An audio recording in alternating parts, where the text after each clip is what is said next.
Thank you, Hannah.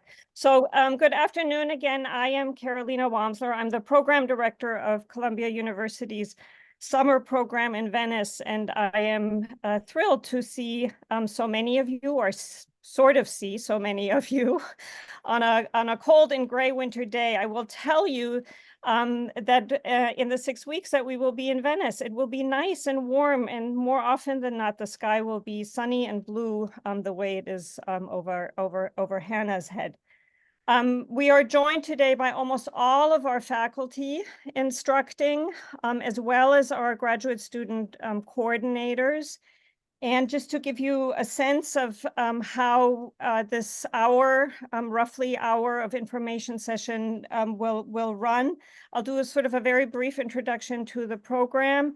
And then one of our past students, Anna Kasun, will start us off with a student testimonial, talk a little bit about her experience and hopefully whet your appetites. And then we'll go into a structured presentation on the academic program and the courses, and all the faculty members are here to talk about the courses they will be offering.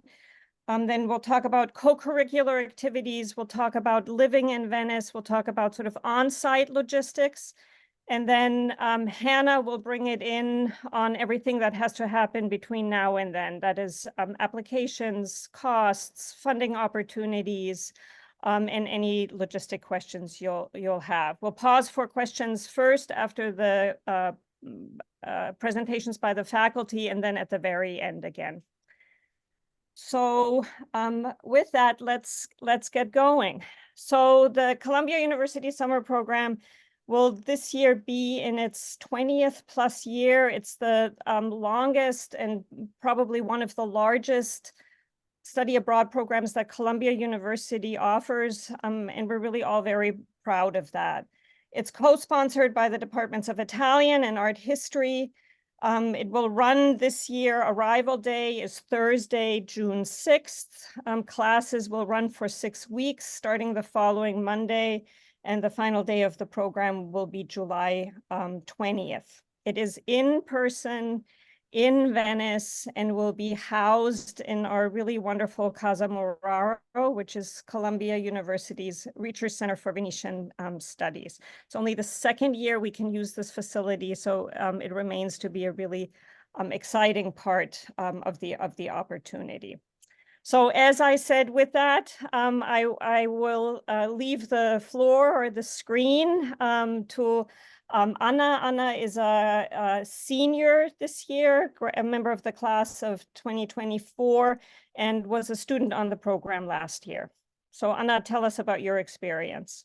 Thank you, Carolina. Hi, all. Thanks so much for coming. Yes, I'm a senior. I did the program last summer, and I loved it so much that I now work at the UGE office. So if you all have any more questions, because I know I'm going to miss some things, please email me or reach out to me. I'm in the office pretty much every day, so come talk to me. But the Venice program, being someone that hadn't really traveled outside of the country much without my family, and even with my family, not that much, I didn't know what to expect, but it was the most academically enriching experience of my life. And I am so grateful that I had the opportunity to meet the people that I met, take the classes that I took. I took a class with Mika von Mole, which was conservation of Venice's built heritage, which I had no history in, but it turned out being great. And then I took a film class with Professor Leek.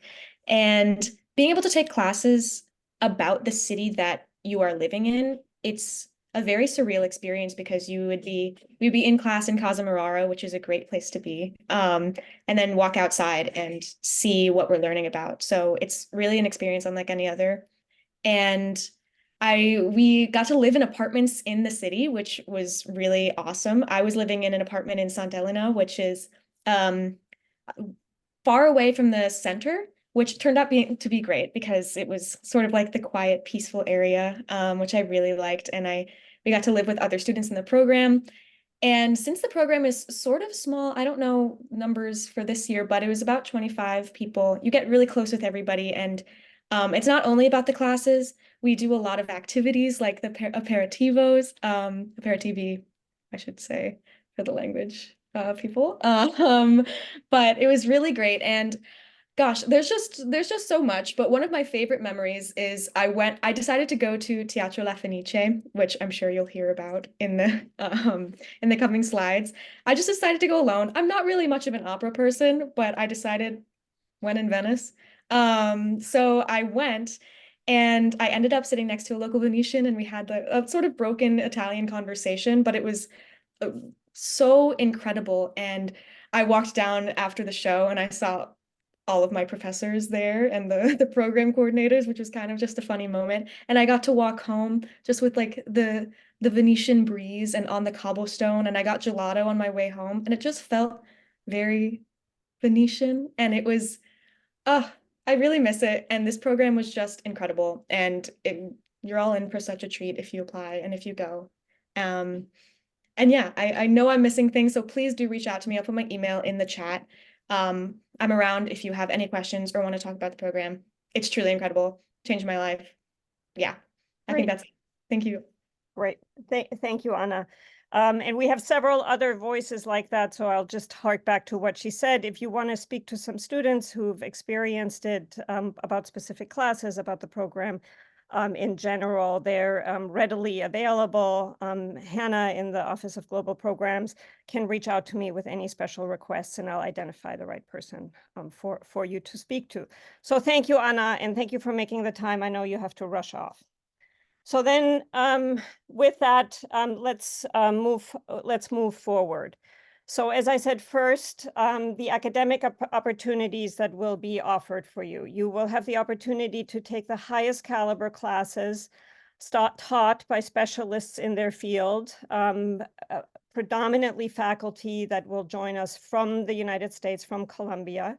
They are all courses that, in the nature in which they are offered in Venice, are fully transferable to your Columbia or Barnard transcripts and will meet your major requirement, but they are really all classes that you do not have the opportunity to take on Morningside's campus or in New York City. They are taught in situ throughout the city. Yes, we have this wonderful facility, Casa Muraro, but the vast number of your classes will take place outside of the confines of that space and outside the confines of that wall, in the city of Venice, in the churches, in the museums, in the piazza, on field trips outside of the city, taught by top faculty, many of whom will invite some guest lecturers, again, individuals whom you would not be able to experience in Venice.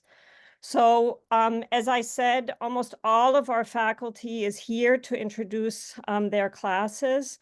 So I would like to first turn the screen over to Professor Alexander Albero. Hi, everybody.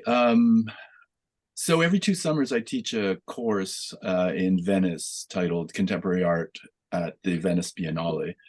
The seminar focuses on 3 things in particular. One, the phenomenon of regularly recurring survey exhibitions of contemporary art that are referred to as art biennials. The second is the history of the Venice Biennale. The Venice Biennale was founded in 1895, making it by far the oldest exhibition of its kind. And then third, the makeup and the aesthetics of this year's Biennale, the 60th edition of the Venice Biennale, which is being organized by a brilliant young curator and promises to be super interesting. Let me drop you a list of the over 300 artists that are participating in this year's Biennale in the chat. But keep in mind that along with these 330 somewhat artists who are participating in the central exhibition of the Venice Biennale, there are also many artists who've been selected to show their works in the many national pavilions and sites that accompany the Biennale. Over 100 countries now from around the world have selected artists to represent them in designated pavilions or in rented palazzos throughout the city, making for some very interesting collateral exhibitions that will be up during the 6 weeks of our seminar. Now, I've taught the course a number of times now, and as usual, I plan to incorporate an artist who's exhibiting in the Biennale or in one of its collateral exhibitions into the seminar, as well as a curator with some experience in putting together an event of this kind, and a critic with experience in pitching and in writing reviews of large shows like this. One of the things I want to teach you is how to actually pitch a review to a journal for a show such as the Venice Biennale.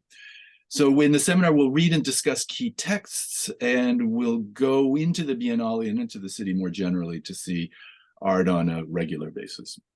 The course is interesting, but it's also a lot of fun.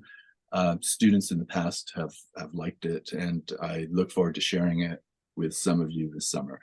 Don't hesitate to contact me if you have any questions. Thanks. Great.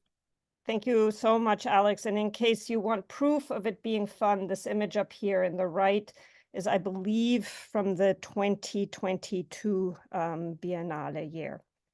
And it is a wonderful opportunity to offer this course on contemporary art in an incredibly historic city. So the counterpoint to that, Diane Baudard.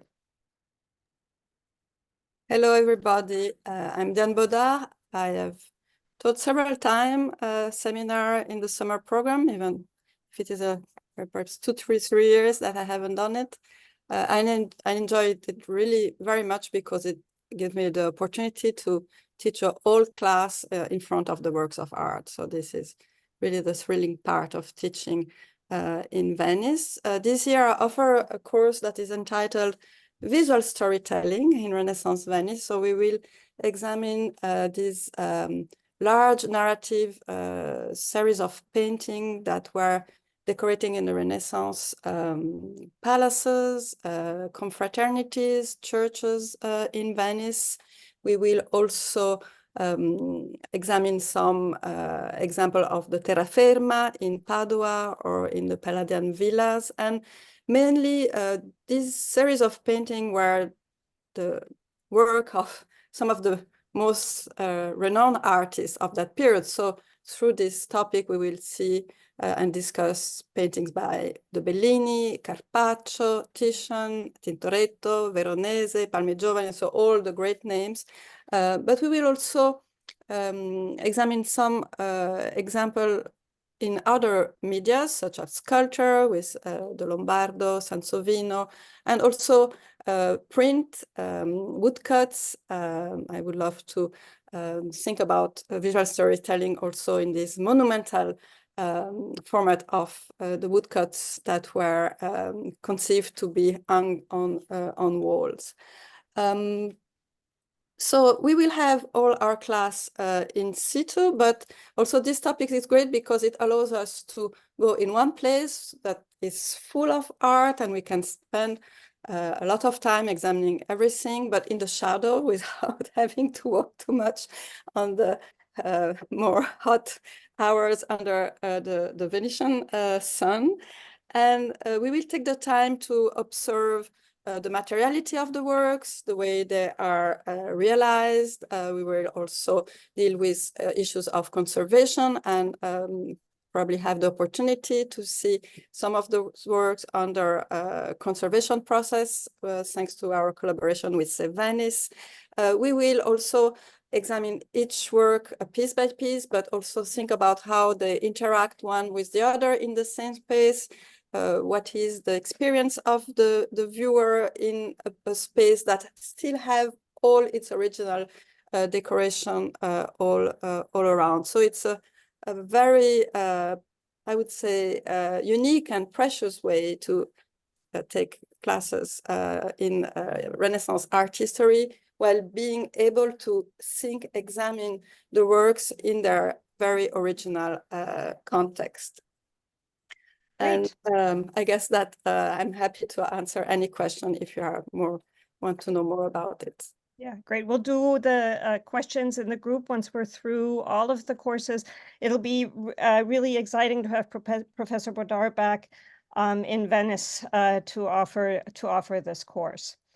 The next one on the list is Introduction to the Conservation of Venice's Built Heritage. Mieke van Molle, unfortunately, was not able to join us today. So allow me to do the introduction of the course. It really offers a unique opportunity to study buildings, statues, and the built environment through the lens of conservation, preservation, and also sustainability. Professor Van Molle is a specialist in the field who has practiced conservation, but who has also led high-end academic courses and programs with well-renowned institutions. And it is a real special treat for us to have her, a local Venetian and specialist in her field, offer this course. It covers everything from historic building techniques and construction techniques over materials. She incorporates specific case studies on some of the buildings that in fact need conservation. And she reminded me in a conversation not that long ago is that the vast number of buildings that she has presented and studied in the course have now been restored. So it continues to be a challenge for her to keep it fresh and updated, but accordingly it is fresh and extremely current.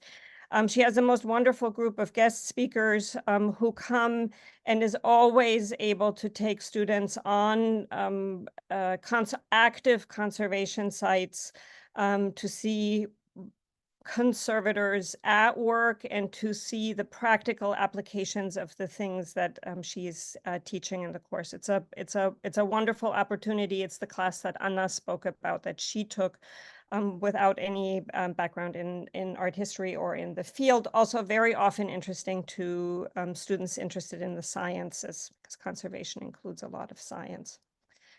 The cornerstone course of the program and the first course that was offered in the first years of the program is Art in Venice. And I am thrilled to introduce Sofia Daddio, who is also returning to the program again after some years. So Sofia.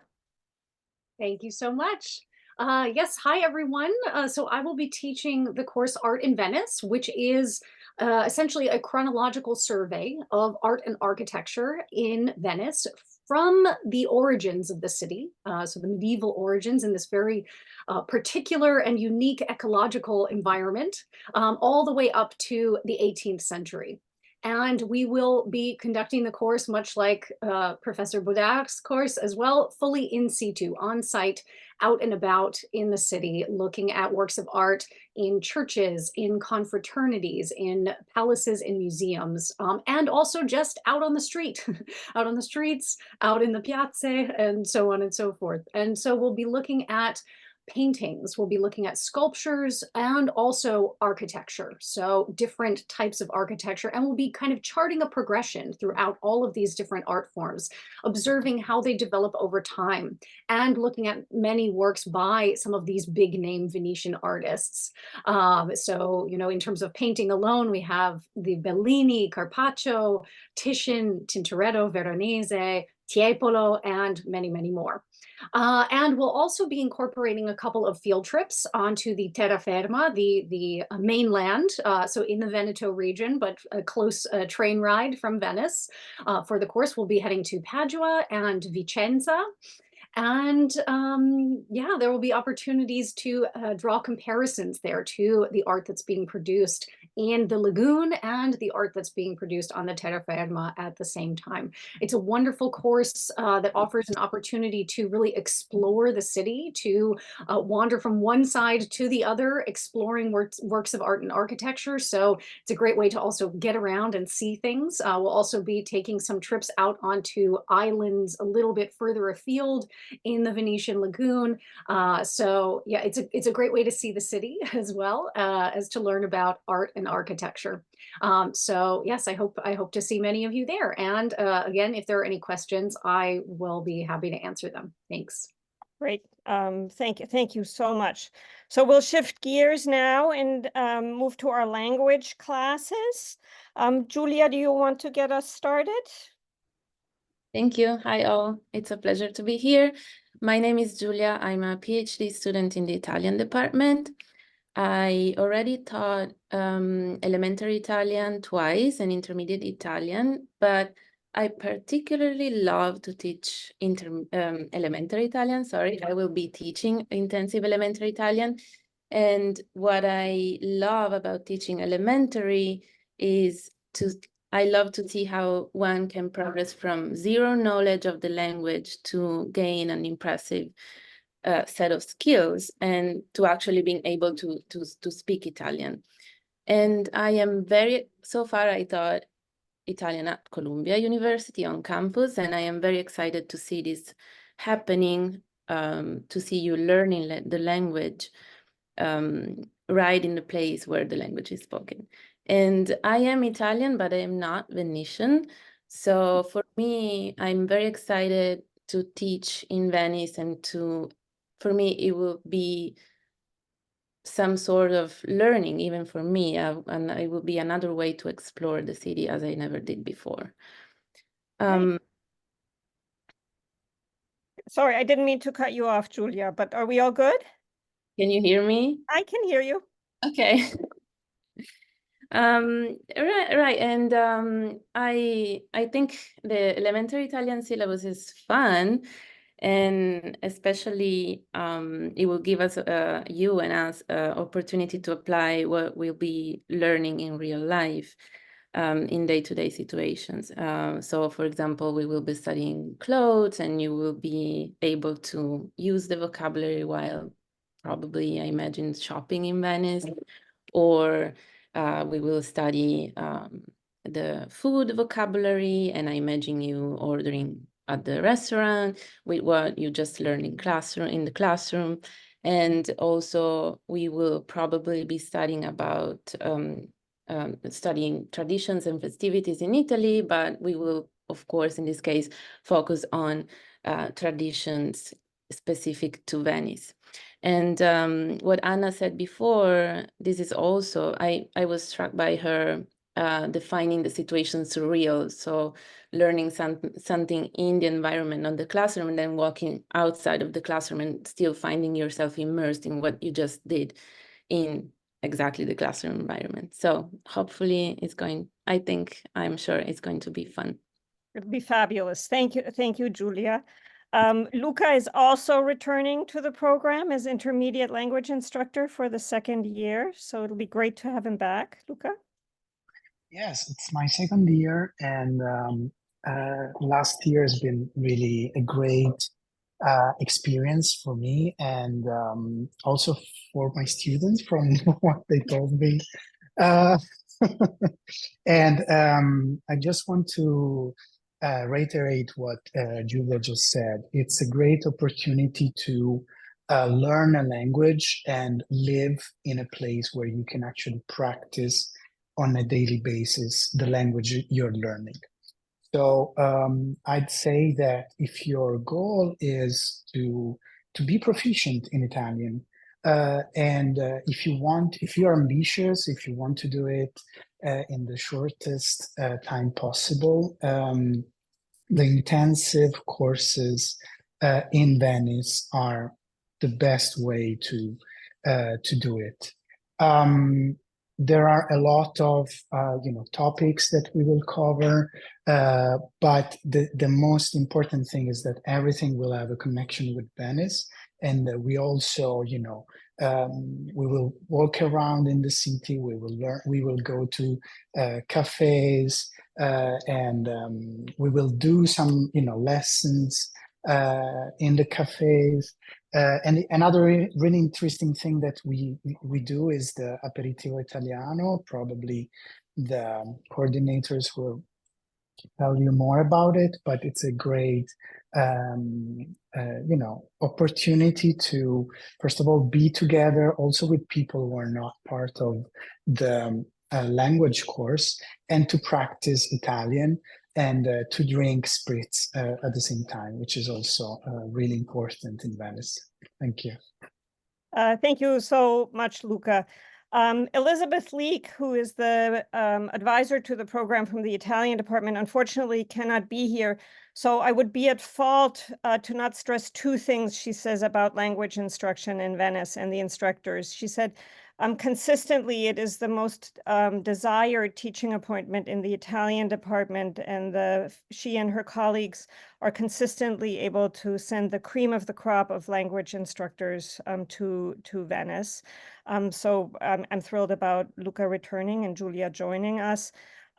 The other thing I want to stress is that, as Luca said, these are intensive courses. You will cover 2 semesters worth of material in the 6 weeks there. Your learning curve will be incredibly steep, which is exciting and fun in language study. It also means that if you're taking elementary Italian, that you will come back on campus and in the fall semester enroll in the first semester of the intermediate and be prepared to do that. If you have completed your elementary language studies, you will complete your language requirement with the intensive intermediate Italian class.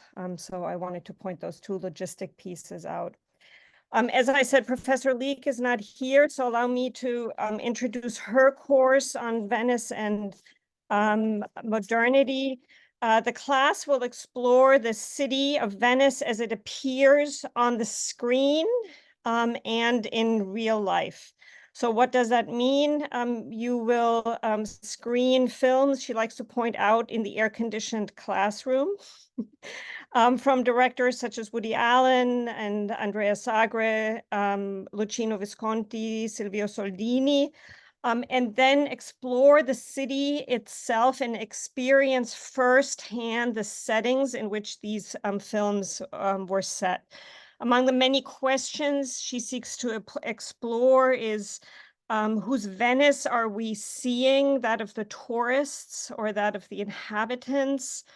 Another question is, why are so many love stories set in Venice? And what about the Venice in Las Vegas and the Venice in California? It is a course that has been on the program for some time, that creates an opportunity to complement your visual arts study or to complement your language study, and gives you the opportunity to explore Venice through a different lens. It's been popular for a long time for good reasons. And then last, but certainly not least, I will turn the screen over to Giuseppe Gerbino from the music department, who I am, again, I know I sound like a broken record, but there's great joy in welcoming faculty that have offered courses in Venice back to Venice, and that is true for Professor Gerbino. So Giuseppe. Thank you very much and welcome everybody. I have a few slides, as you can see here. Before I tell you what I plan to do in the course, I should also mention that even though this is a music course, there is no prerequisite. You don't need to have a musical background. This is not a course geared towards, people who already have, for example, a background in music theory. So this is open to everybody. If you don't have a musical background, that's absolutely fine, because we will be working on the history of opera in Venice. And if we can actually have the second slide, I have a brief description here of the course. And as you can see, the course traces the Venetian history of opera from its origins to the fall of the Republic of Venice in 1797. We will also talk about the representation of Venice in the more recent operas, but especially the legacy of the operatic history in Venice for the construction of the way people imagine Venice today. And I should mention actually that the opera as we know it today, the commercial type of musical entertainment, was actually born in Venice. It was a Venetian creation. So there is a special bond between the history of Venice and the history of opera. And we will try to explore why Venice became so important for this type of musical theater. So as you can see from this brief description, the course is as much a history of opera as it is a history of Venice through the lens of its theatrical life. So from the development of opera the way theaters were actually run. And as you may know, Venice became a tourist destination pretty much, well, around this time, even before. And it became a tourist destination for a variety of reasons, which we will try to explore, but in large part because of its theater and its music, especially during the carnival season, which was the time when people would travel from Europe to Venice in order to take advantage of what the city of Venice could offer in this department. So let's put it this way. And as you will see, studying, theater and opera in Venice, it's also where you study a sort of a cross-section of Venetian society. And there are some interesting, intriguing, and sometimes even unusual practices and social practices attached to theater and opera in Venice. So for example, have you ever wondered why people would go to these theaters wearing a mask? What is the meaning of these masks? Or, as you can see from the description, why people would why there was so much gambling going on around the theaters in Venice. Now, the class is, of course, is in C2, and therefore we will attend the performances in Venice. We will visit theaters for performances, before the performances, backstage tours of the theater to understand how even the economics of opera theaters developed in Venice and how they function today. We will attend 2 performances in 2 different theaters. The first one will be this opera by Antonio Vivaldi. So we're really in the golden age of Venetian Baroque opera. We will go to the Teatro Malibran. The Malibran was actually one of the most famous singers of the 19th century. She actually started her career here in New York before she moved back to Europe. So we will attend a performance of this opera. And then you have already heard about La Fenice. So we will also attend a performance of an opera at La Fenice, which is the main opera house in Venice. If we can have the next slide. And this is actually not a Venetian opera, as you can probably tell from the name of the composer, Richard Strauss, but it's actually a rather unusual opera that has a lot to do with Italian theater and Venetian theater, because even though it's a later 19th century opera, German opera, the second act is really about the Commedia dell'arte, which is actually one of the chief forms of theaters in Italy and in Venice as well. La Fenice, of course, is one of the most important opera houses in Europe, I would say in the world. We will also do a backstage tour of the opera, and it's a phenomenal theater, even from an architectural point of view. And if we can have the next slide, there's a third theater we will talk about, the San Cassiano Theater. This theater doesn't exist anymore, so we're not going to be able to see this. But this was the very first theater in 1637. Was the commercial opera started in Venice in 1637 in the San Cassiano Theater. The theater does not exist anymore, but there's an international project now that is trying to reconstruct the theater in Venice. So we will also explore what it means to reconstruct the 17th century theater today. And we will have a chance to do a workshop with members of the team working on the reconstruction of this theater to learn about this process, this idea of historical investigation through an actual reconstruction of an entire theater, and what it means for the way we may understand today Venetian opera and Baroque opera in general. Then there is one last slide actually here. Of course, as you may imagine, one of the big names on the menu of Venetian music will be Antonio Vivaldi. In addition to theaters, we will also study other Venetian institutions that actually provided the musicians for the theater, but also provided one of the main attractions for tourists traveling to Venice. And one of the main attractions was this church that you see here, La Chiesa della Pietà. This was actually actually. This is a later church, but the outside is different now. But this is the church where Vivaldi actually composed a fair amount of his music for a very unusual type of ensemble. It was actually an all-female ensemble of musicians because this institution was actually a charitable institution for the education of abandoned girls in a way. And many of them were trained as musicians. And this church became one of the main musical attractions of Venice because people would actually go to this church, traveling from all over Europe, in order to attend the performances of this all-female ensemble in this church. And we may conclude actually with a brief video if you want to, because a few years ago, BBC did a documentary trying to reconstruct musical performances in this church. So maybe just as a, by way of conclusion, we can actually play a little bit of the video in which you will see the modern reconstruction and also a little bit the kind of sites you would see in Venice if you go there. We don't hear the music. We don't hear it? I cannot hear it. No. Okay.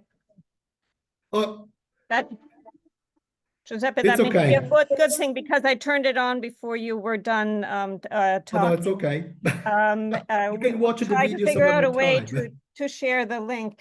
Thank you so much for that introduction, Giuseppe. The point of the video not only being about the opera class, but really just a reminder again about the opportunity to study the works of art, the music, the films in the location in which and for which they were created.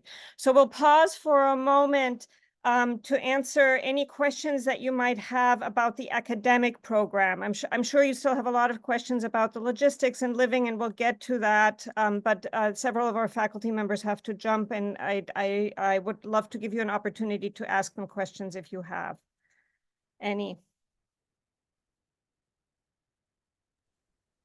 Cassie, yes, the art history courses do count towards the seminar requirement. And Okay, thank you. and also the lecture requirement. The Art in Venice course functions also as distribution and lecture requirement. So both, yes. Okay, thank you. So it's a great way to get the seminar requirement out of the way. And the same is true for the Venice and Modernity course, which counts toward your seminar requirements and your requirements within the Italian major. Any other questions about the academic program? So then I will simply wrap up by saying that I always remind myself and remind all of us that not only do the students travel to Venice by choice and by curiosity and by urgency to learn and experience this program, but the faculty members make a deliberate choice to spend a huge chunk of their summers in Venice. And that is a way of saying, on the one hand, thank you to them for making that happen, but also to stress the sort of passion that arrives with them and the desire to teach there. It is a great opportunity for everybody. So thank you. Feel free to stick around. We'll move on to some of the logistics now. Okay, bye everybody. Maxwell, somebody else will answer that question sorry. that you put in the chat. But I believe it's 2 courses. What do students usually take when they're there? 2 courses? So the program requires you to take a total of 6 credits, which you can fulfill either by taking 2 courses, 2 3-point courses, and all of the content courses, all of the seminars courses each have 3 points. Or the language requirement, the language courses, which has 6 points. And you can also enroll in 9 points. The sort of standard enrollment is 2 courses, and many of the students who are taking a language course also supplement and complement that with one of the other courses. Bye. You will have the opportunity this year to take 3 courses. That would be 3 of the seminar courses or the Art in Venice course. and earn 9 points. That is another option. There are multiple ways, but you cannot take more than 9 points worth of classes. It's not manageable. Caroline, there is also a question about the course counting for art and music core requirement from Isabella, which is not. So the courses none of the courses we offer can take the place of art hum or music hum, unfortunately. So it was great to see you all. I thank you, Caroline, for organizing such a nice information session, and I hope to see you soon. In Venice, at the latest. Thank you. Thank you, everybody. I also need to go, unfortunately, but if you have any questions, please let me know. Great. Thank you. Bye. Bye. Thank you. So as we transition, I would like to introduce 2 more people on the screen who have not yet spoken, and that is Sarah Cohen and Laura DiNardo. Sarah Cohen and Laura DiNardo are graduate students in the art history department and in the Italian language department, respectively. They will be joining us in Venice as graduate student coordinators, and together with me will attend to all of your needs, create an active and engaged activities and culture program, which I will speak about in a moment, and will be very present in your experience in a multitude of ways. So I did not want to miss the opportunity. Sarah is joining us from Venice, so she in fact is currently in Venice, and Laura will be a returner to the program.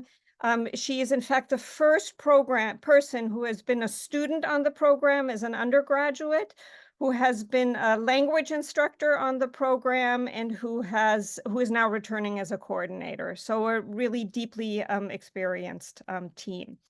So what do we mean with co-curricular and activities program? In addition to your academic courses, you will have a rich offering of opportunities that we organize to introduce you to Venice, to Italian culture, to language, to art. And quite specifically, it is conceived to complement the courses that you are taking. So if you are just taking a language course, you could come to Venice and spend almost 7 weeks there without ever seeing a painting, without ever seeing a sculpture, without ever seeing a church.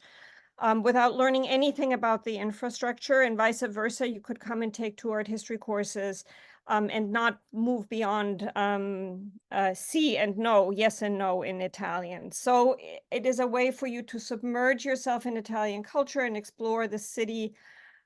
We offer weekly group dinners, and you've heard about the Aperitivo Italiano, a cultural moment between the workday and dinner where Italians gather in the campi and the bars to have a drink and chat before they go on and close out the workday. And we will use that as an Italian conversation opportunity.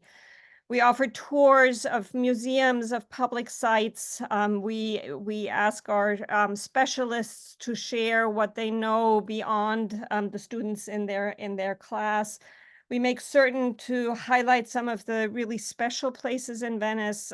Venice is the site of the first ghetto. The ghetto, Venice is the birthplace of the ghetto and the concept of a ghetto. So we will visit that significant site and visit the history. We will take field trips to Verona, to go to the opera in Verona, to Padova and Vicenza, and other opportunities if those emerge. And then a huge favorite has been our pasta making class. And I very much hope that we can lure our friend Beatrice, who is a past instructor and coordinator, to teach our students how to make pasta. Again, it's her grandmother's secret recipe. And you will all come out with pasta dough underneath your fingernails and the most delicious meal.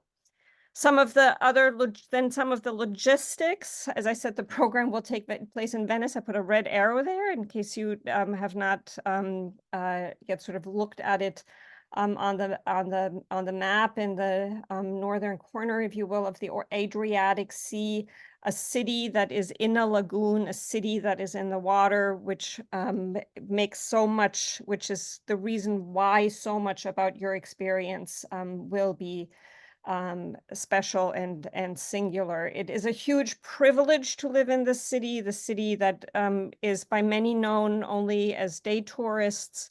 Many people will ask you, why would you want to go to Venice in the heat of the summer when it is crowded with tourists? You will very quickly learn to navigate around what I refer to as the Bermuda Triangle of peak tourism.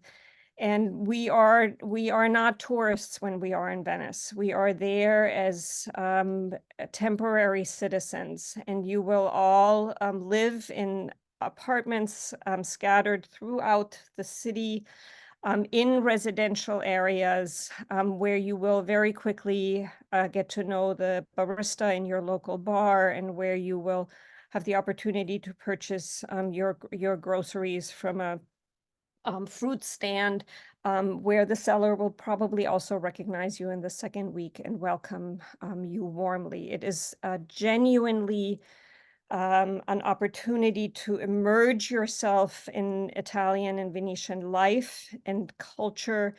The apartments, you will live in shared apartments from anything to 2 to 6 students. You will cook together.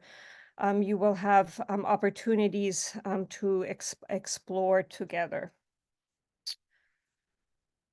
There are always questions about travel, Venice and beyond.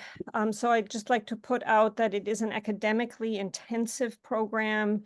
As you think about your time in Venice, I encourage you to plan for travel, international travel, before and after the program. The train network in Italy is rich and deep, and you can explore beyond the city. In the increasing challenges of international travel, also within Europe, I increasingly discourage you from turning the weekends into city trips to the capitals of Europe. I have seen too many students not only been stressed out by overloading their schedules and their time, but also by canceled flights, lost luggage, and all sorts of other delays. So I simply urge you to make the most out of the 6 weeks that you have and immerse yourself in the local culture and history. I believe this is the moment I turn the tables over to Hannah. I'll come back quickly on fellowships and then at the end again. Thank you, Hannah. Wonderful. Thank you, Carolina. So excellent. In terms of eligibility, so we've heard so many wonderful things about this program and about, how the rich courses and the opportunity to live in Venice. So now, who is actually eligible and how can you participate? So in terms of eligibility, it is currently enrolled undergraduate, graduate, and postgraduate students in good academic and disciplinary standing, a minimum 3.0 cumulative GPA and minimum 3.0 average language GPA for Italian language courses. So all of that is fairly straightforward. But of course, if you have any questions, I'll pop my email into the chat so you can ask me. And on to the next one, Carolina, thank you. Wonderful. So in terms of actually applying, a lot of you may have already started your applications, but for those of you who haven't, if you go to the Columbia Summer in Venice website on the UGE page, you'll see that little start your application button. So when you go in and start your application, you will be prompted to do a few quick application questionnaires, a statement of purpose, and you'll of course need an unofficial transcript and one letter of recommendation. There's also a homeschool approval form for students who are outside of Columbia. So that's all relatively straightforward. The application deadline is March 1st, so make sure to get your applications in. And we also, there's an earlier deadline if you're also applying for something called the Global Learning Scholarship. Hannah, before we move forward, may I just Yes, jump in? absolutely, And please do. stress what Hannah just mentioned in passing, non-CU students. The Yeah. program is open to undergraduates of sister institutions. It is not restricted to the colleges and graduate schools of Barnard and of Columbia University. So if you have a dear friend from high school who might also be interested, who's enrolled in another institution in the United States, the program is open to them. Encourage them to apply, ask them to spread the word. And for your information, we have had over the past 5-6 summer sessions a really healthy cohort of students from Yale. So it is a widely regarded program even outside of the confines of Morningside Heights. Sorry, Hannah, just wanted to add that. No, absolutely. Excellent point. Yeah, feel free to go to the next slide. That's fine. So in terms of costs, very important costs for the program. These are the summer 2023 costs, which were up on the website until I think end of last week. Now, happily, we have summer 2024 costs. They just went up, Carolina. So if you go to the website, you'll see the tuition. And the tuition, we had a question in the chat about the number of points you can take. And if you're taking 6 points, you'll see the fees for non-Columbia and Columbia students for those 6 points. And then you'll also see the same, the 2 different rates for the 9 points. So it's listed out there for tuition and for housing, so that'll give you a really good sense of what the program will cost in terms of tuition and housing. And then further down on the costs website is the out-of-pocket expenses. So those are all estimated, but we base them on previous students, kind of experiences and feedback. And we try to make them as as reflective as possible to give you an idea of what you'll need to spend over the summer. And of course, things like meals, local transportation, that all depends on, on your specific situation and how much you're cooking versus eating out and all of that. Great, so that brings us to funding opportunities. So through the UGE, there is something called the Global Learning Scholarship. This is a great opportunity for any Columbia Cs or GS undergraduates who demonstrate financial need. A really important point on this is that the Global Learning Scholarship is only open to Columbia College Cs and GS. So if you're a Barnard student or a student from another institution, talk to your own institution about summer funding and see what resources they have for you. So that's a really important point. But if you are eligible to apply, the deadline is February 15th. And something to note is you will need to get your Global Learning Scholarship application and the program application in by February 15th. So if you're applying to the Global Learning Scholarship and to the Venice program, it means you have an earlier deadline of February 15th. So just to underscore that. And for further information, you can look on the UGE website. We have a whole page dedicated to the GLS. And again, my name is Hannah. I will pop my email into the chat and you can reach out to me anytime via email with any application, scholarship, program questions, and I'm happy to answer. Great. There are 2 other funding opportunities out of the art history department. One is the Finley Fellowship for Venetian Studies that's open to undergraduates. The application deadline is March 11th. So in this case, after the program deadline, because you need to be confirmed to be enrolled in the program in order to be considered. Application details and eligibility requirements are just being sharpened and will be posted on the Casa Muraro website. There's a link to that information again on the UGE program website under funding opportunities. In parallel, there is a Casa Muraro Summer Program Fellowship for graduate students in art history. The graduate students have received notification about it through the listserv, so you are informed about it, and I will not linger on that. All three of those are significant opportunities to supplement your costs or to support your costs. So do take the opportunity to apply to them if you are eligible. And I stress that specifically for the Finley. I believe we have covered this, Yes.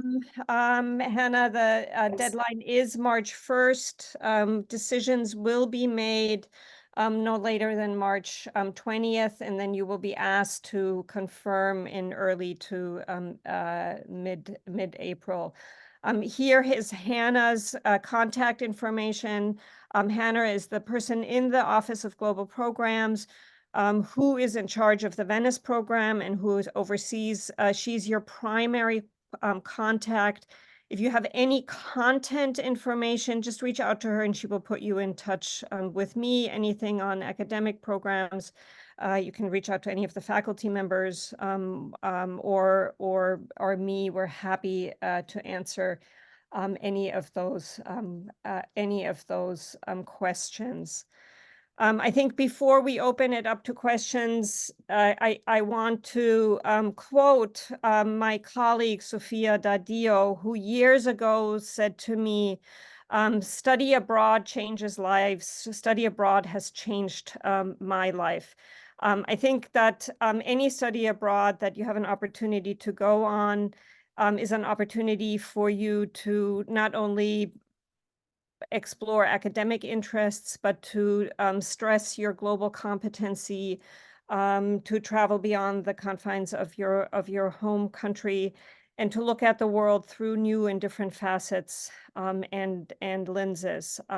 And so I urge you to think about this opportunity not only as an academic opportunity, but also as an opportunity for your growth, for your experience, for your exploration.